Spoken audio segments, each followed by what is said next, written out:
Yo, and welcome to Stephen Retention, another episode today.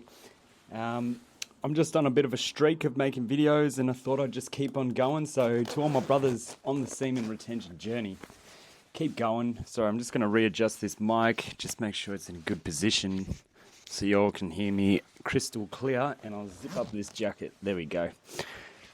Looking like a fresh lad, bro. It's been an interesting 24 hours. I did a live stream yesterday and there was a couple of trolls and it was a real funny kind of experience. And then straight after that, I did another video which I uploaded. Check it out. And then after that, I went and performed at an open mic. If you can't tell with the guitars behind me, I'm a musician. So I've just started to go to open mics recently because it's been kind of good to have a bit of like a midweek practice whilst I'm gigging all weekend as well. So that's been fun. So open mic number one yesterday was a real cool place. It was run by the same people that I went to another one that was on Tuesday. And the people there are real, just normal, like normal artists, okay? Artists aren't normal, but artists, when they're not a bunch of cocksuckers, they actually, they're authentic, okay? That's what an artist is. That's why an artist can be somewhat, I don't know, divisive. Maybe an artist wants to talk about certain political issues. Maybe an artist wants to talk about certain personal experiences, blah, blah, blah. Sometimes they can be divisive just on the fact that they are authentic. And this goes hand in hand with semen retention as well, okay? So let's get some things clear, all right? You are going to find on semen retention, you're going to have these people, these very low vibe kind of jealous people. And it's getting to the point now where I'm not holding back, okay? If someone wants to have a go at me, I'm going to deflect it back at them because I'd rather not just absorb their negative energy. I'd rather just, like a tennis racket with a tennis ball, I'd rather just hit it back at them, but hit a winner that they can't hit back. It's 222 just flew on the screen. Hit a like and a subscribe on this video. See, we're in sync. We're in synchronization with the universe right now, practicing semen retention. I'm on day 75, guys. To the ladies that have joined this community as well, practice celibacy. You're going to probably find you're going to get a lot of cattiness from your fellow feminine females. So, but the thing is that they're not feminine. Most females these days are actually acting masculine. And I think that is also because they're not cultivating that sexual life force energy and they're becoming, ultra competitive when really the nature of femininity is to just be inclusive and to be nurturing and all encompassing and hold a space, okay? Whereas the masculine is on the front foot, is on the boundary, is on the front lines, is piercing forward and is going to attack and destroy and defend all threats, okay?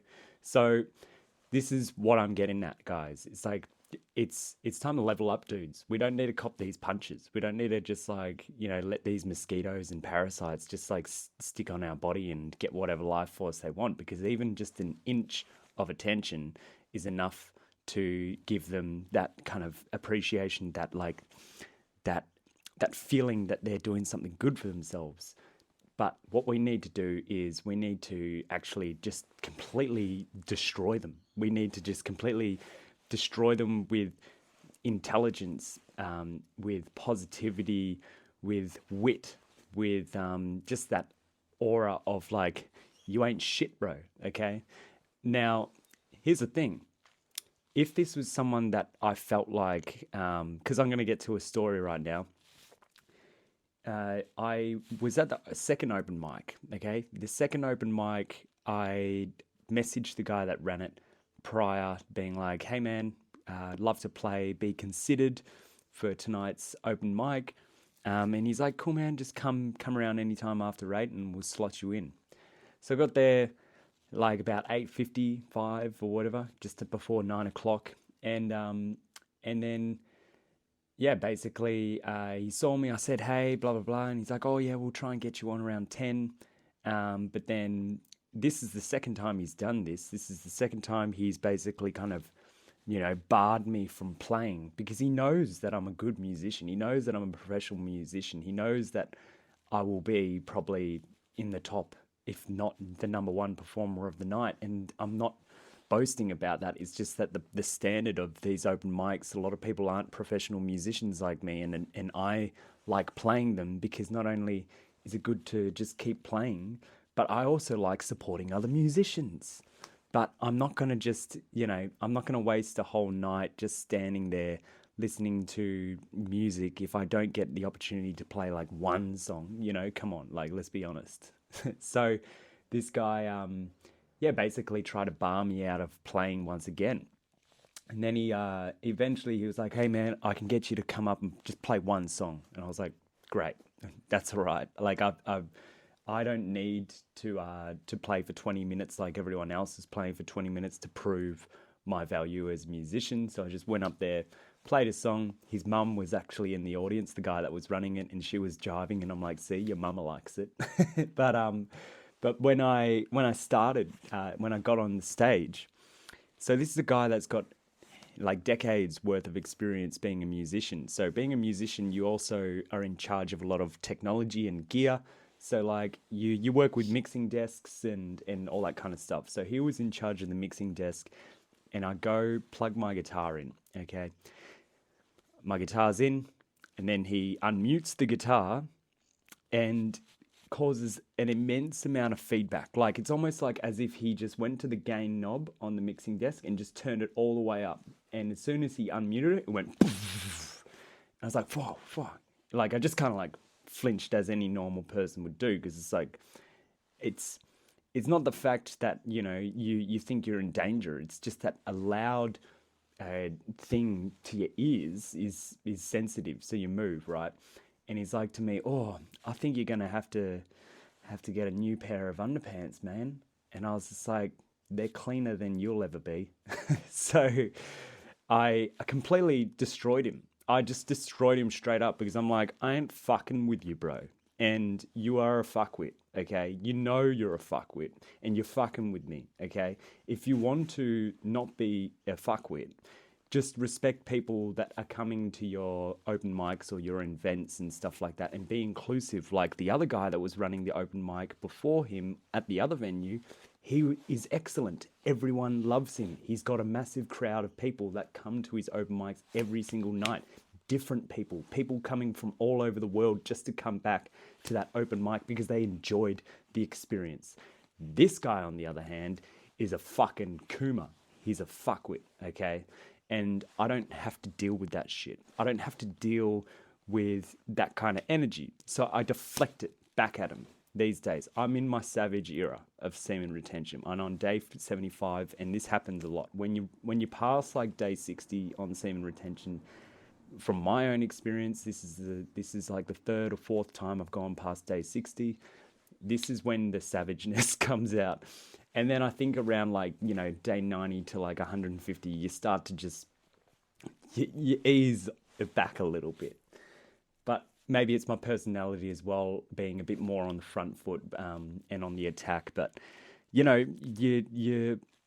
it's, I don't know, guys. We don't have to deal with this shit. So, eventually I just, I did my thing.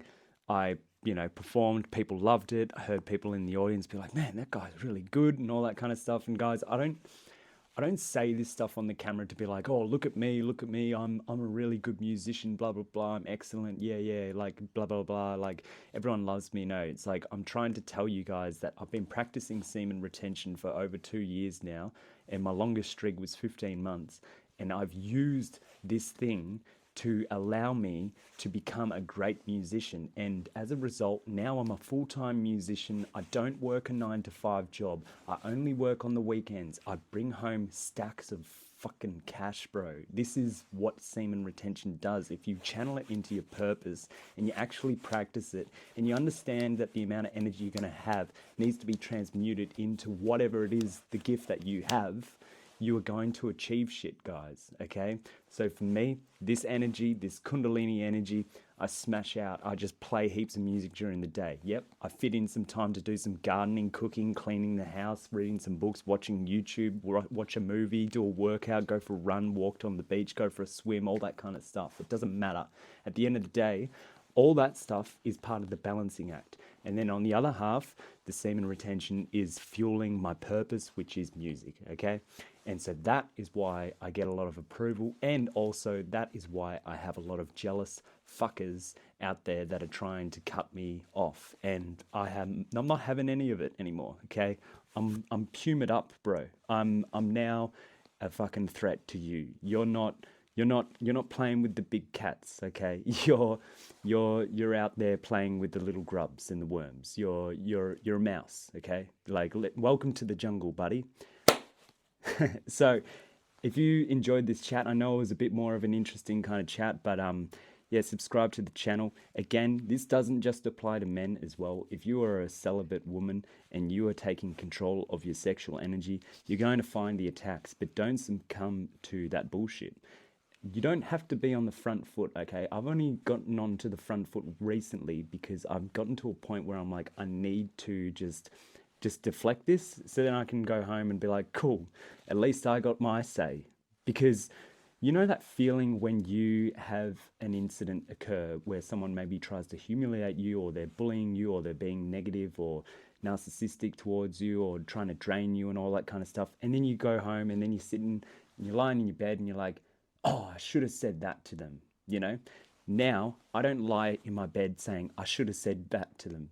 I lie in my bed and I laugh my fucking ass off. So, like, comment, and subscribe. Catch you next time. Let's go!